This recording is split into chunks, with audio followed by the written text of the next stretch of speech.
There is a weird, I wouldn't even say weird. There's friction between Kawhi Leonard and the San Antonio Spurs, correct? Yeah.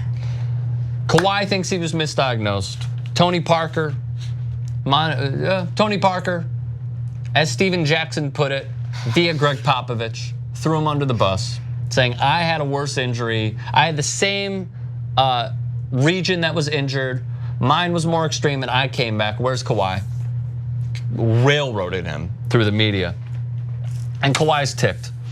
ESPN had a really long read, which everyone should check out. Here's just the skinny. Multiple league sources also told ESPN that the Spurs have grown worried that Leonard's group has an ulterior motive to fray the relationship and get Kawhi traded to a bigger market, LA, New York, Philly. One source close to Spurs GM R.C. Buford said the longtime exec admitted to him that he's constantly losing sleep over how and why the relationship with Leonard has disintegrated. Can it be saved? Well, here's my thing. What was once admired, right, of Kawhi, his silence, like him being focused or whatever, humble, is now becoming like a frustration to everybody. Like the fact that he's not saying a thing, and then this mysterious injury, like we don't know if he really is injured or what the case is. It's really unfortunate, and for me, if I had to take a guess, I think that he is leaving San Antonio, and I feel like his team, his group. I just rained over there. Yeah, you did. His group, as Pop would call it, they plan on leaving to a bigger market, and honestly, it looks like it's going to his hometown, which I wouldn't mind. But I wouldn't mind him staying in San Antonio for some time. I would love it. I think everyone would. And the whole like isolation part, which I'm sure you'll touch on, like you can touch on. I don't think it's okay. So like his team is, or his group is saying that Kawhi feels like his team is isolating him, and they're putting him in a bad light, this, that, and the other, which is true. But at the same time, with him not saying anything, he's kind of putting himself in this bad light, and I feel like it's almost like. I don't know if I agree with that, actually. You don't think so? No, I think. Him not saying anything about regarding the problem? No, because. You don't want him to speak up? No, because right now it's a complete mystery. So when he does come out, which will be like the Buster Douglas, Mike Tyson knockout punch that will ring true with the media, that will be the defining moment. So I actually think it's okay to just not sit say back, anything? fold your hands, eat some popcorn, and just hang out. Popcorn. I don't know if he's eating popcorn. I don't think it. I mean, no, he eats Wingstop. It's more nail biting than enjoying watching this mystery pan out. I agree, but I'm just saying from a PR perspective, I think he's actually doing the complete right thing by not saying anything. In that sense, you're right. So here are some of the deals that I came across.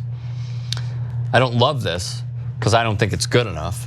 The big lead put out that the Suns would get Kawhi and they would get Josh Jackson, who it appears is not worthy of a top pick in the lottery. Dragan Bender, still an unknown. Jared Dudley, Miami's 2018 first-round pick. They were in the playoffs, so it's not even that good.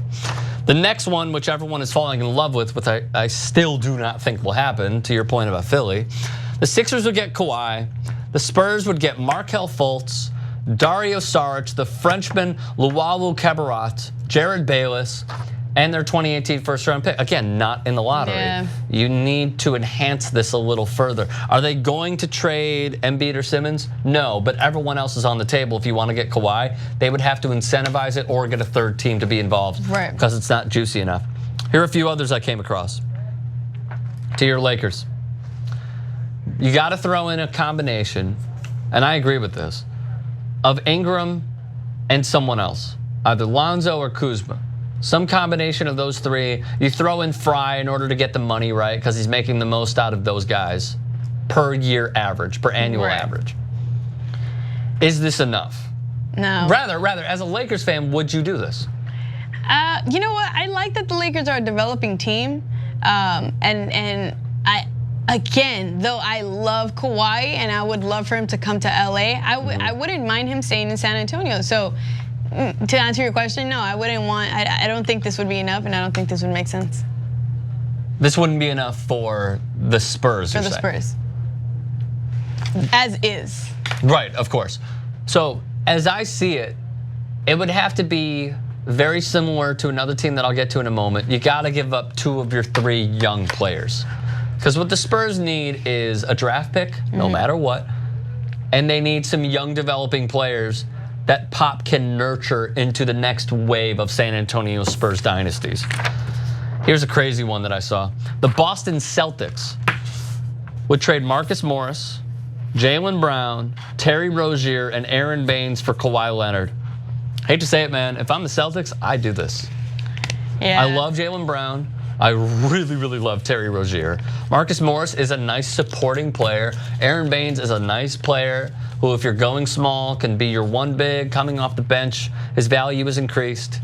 If they do this deal, or if it were to be, I don't want to give up Jason Tatum, I don't want to give up Jaylen Brown, but you got to give up one of those 2 in order to get Kawhi, you would then have Al Horford, Kyrie Irving, Kawhi Leonard, Gordon Hayward. That's nice.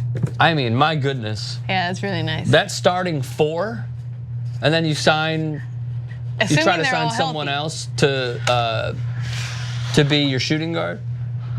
Man, that's a loaded team. And then that's the process that Danny Ainge put forward to get to this point. Yeah, no, I like Thoughts? it. I agree. I think this would be a really, really nice trade For both teams. for both teams. Who would you rather give up, Jaylen Brown or Jason Tatum? I love Jaylen Brown, but I'd say Jaylen. You'd rather give up Jaylen Brown over Jason Tatum? Man. It's a tough one though. It's not. It's So like tough. it came out easy. You'd give up Jason. I don't know. I mean, if you had to choose. Yeah, I'm pretty sure just to play devil's advocate, you do Jason. I'd probably give up Jason Tatum just because I think we've seen what Jaylen Brown can do throughout these playoffs. Until he got hurt, he was putting up nearly like 27 a game. We don't know the return. Like, it's tough. Jason Tatum's younger, but Jaylen Brown, from what we've seen, is capable of doing this. You don't Here's think the Jason very, Tatum very has last the deal. We have potential? 10 seconds. Go ahead. The very last deal.